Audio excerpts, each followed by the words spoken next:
Cap 26 here, just do Tips and Pearson Hobbies. And this is a quick tip on how to clean your airbrush.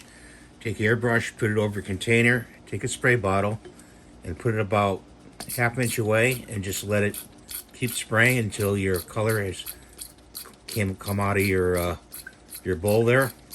And then use your spray out container with windex, and see how clean it is, the bowl right there.